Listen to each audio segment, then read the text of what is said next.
Hello दोस्तों, welcome back to this video. और आज के वीडियो में हम देखेंगे कि लोड बैलेंसर क्या होता है और उसकी फंक्शनैलिटी क्या होती है।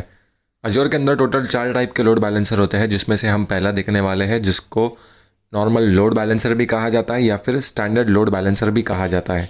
अभी लोड बैलेंसर का कंसेप्ट ऐसा है कि आपके पास अगर 2 वेब सर्वर्स हैं, वेब सर्वर्स मतलब एक वर्चुअल मशीन, उसके अंदर अगर आपने कोई वेबसाइट होस्ट कर दी है तो उस सर्वर को वेब सर्वर कहा जाता है। अगर आपके पास एक वेब सर्वर है और सिर्फ एक ही वेब सर्वर है और इन केस अगर वो वेब सर्वर डाउन हो गया तो आपका प्रोडक्शन इम्पैक्ट हो जाएगा, मतलब आपका जो वेबसाइट है वो डाउन हो जाएगा और आपका जो प्रोडक्शन इम्पैक्ट है उसकी वजह से काफ़ी आपको नुकसान हो सकता है।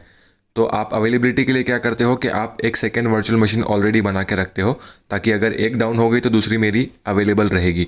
लेकिन अगर एक डाउन हो गई तो दूसरी पे मेरे जो यूज़र्स है या फिर मेरा जो एप्लीकेशन है वो कैसे वापस से टेक ओवर करेगा या कैसे काम करेगा।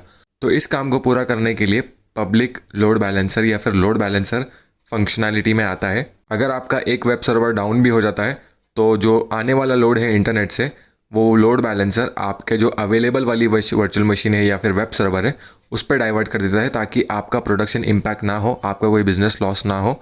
ये लोड बैलेंसर का फंक्शनैलिटी होता है बेसिक वाला। और पब्लिक लोड बैलेंसर को पब्लिक आईपी एड्रेस असाइन होता है, जिसकी वजह से वो इंटरनेट के साथ कम्युनिकेट करता है और रिक्वेस्ट को रिस्पॉन्स देता है और या फिर डेटा सेंड एंड रिसीव करता है। और ये लेयर 4 पे काम करता है। ये सबसे इंपॉर्टेंट पॉइंट है।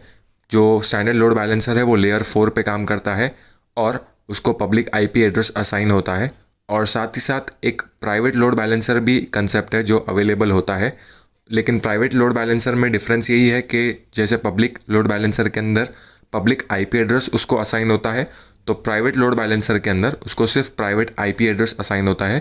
वो पब्लिक लोड बैलेंसर के साथ काम नहीं करता, वो सिर्फ प्राइवेट आईपी एड्रेस या प्राइवेट लोड बैलेंसर के साथ काम करता है और सेम फंक्शनैलिटी वो भी प्रोवाइड करता है। वो लोड बैलेंस करने का काम करता है। अगर आपका एक वर्चुअल मशीन डाउन हो गया तो आने वाला जो ट्रैफिक है दूसरे जो अवेलेबल वर्चुअल मशीन है उस पर डाइवर्ट करने का काम करता है और वो भी लेयर 4 पे काम करता है। और इसमें हमारे हाई अवेलेबिलिटी के बहुत ज़्यादा चांसेस बढ़ जाते हैं, क्योंकि अगर एक हमारा वेब सर्वर डाउन हो गया तो दूसरा जो हमने अवेलेबिलिटी के लिए बनाया होगा तो ट्रैफिक ऑटोमेटिकली उस पर राउट कर देता है, ताकि हमारा प्रोडक्शन इम्पैक्ट ना हो और हमारा कोई बिजनेस लॉस ना हो। उम्मीद करता हूँ आपको ये वीडियो समझ आया होगा। अगर आपको कुछ डाउट है तो आप कमेंट सेक्शन में भी मुझे मेंशन कर सकते हो।